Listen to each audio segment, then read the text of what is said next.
Hello people, welcome to my new video, which is the usual rundown of the Canadian Immigration and Statistics released by IRCC as of 23rd of November 2023.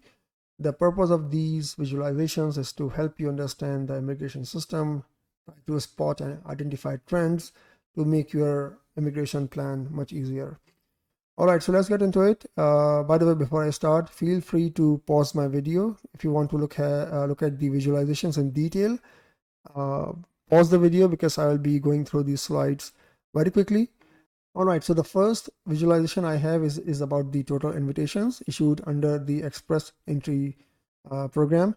And this is the year-on-year data where you can see the total number of invitations like divided into streams. So 23, so far we have 11 months passed, and we can see the total invitations issued are 53,000.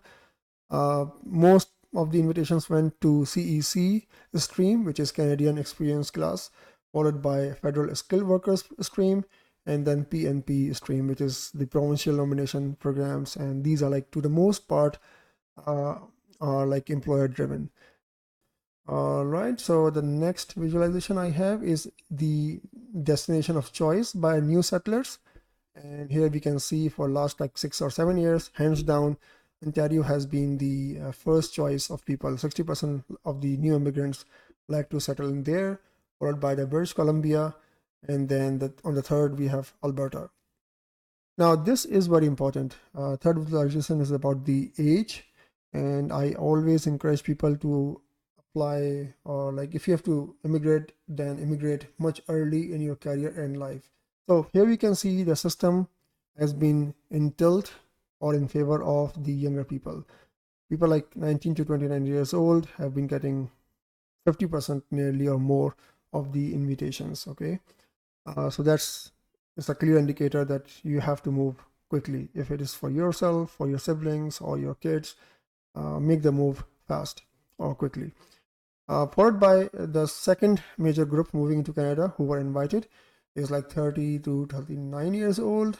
From my experience, I can tell you that is definitely age group is like 30 to 35, 36 maximum.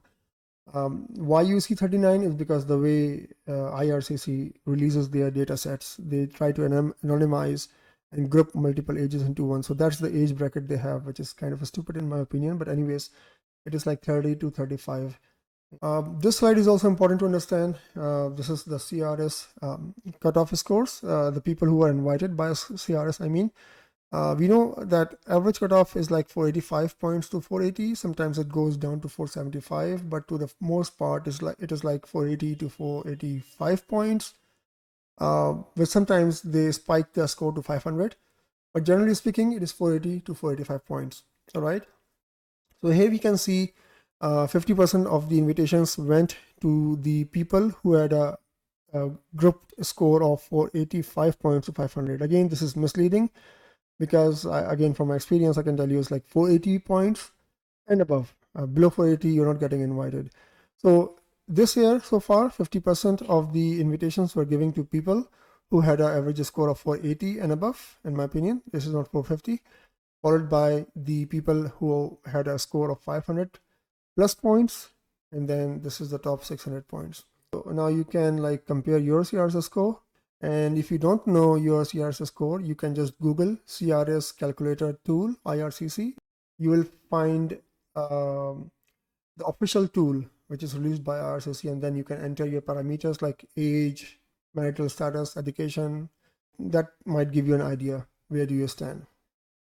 This is the top 5 citizens. I'll maybe skip this. So let's look at this table actually, which is the same thing, but gives more information. So this table is basically top 5 citizens, and the total of these 15 nationalities, I go down here, is like 41,000. Okay, and we can see Indians are like, more than 50% of the total invitees, and followed by the Chinese, then Nigerians. Now, there is one pattern, if you can note, like for example, if you look at Indians and Chinese, they are like most of their candidates are coming from the CEC pool. I think Indian and Chinese, they are sending their kids and siblings or whatever, or themselves even. They are moving into Canada as a student, Then as a students, they are allowed to work part-time, about like 20 hours per week. And then after their graduation, they get something called PGWP, which is postgraduate work permit.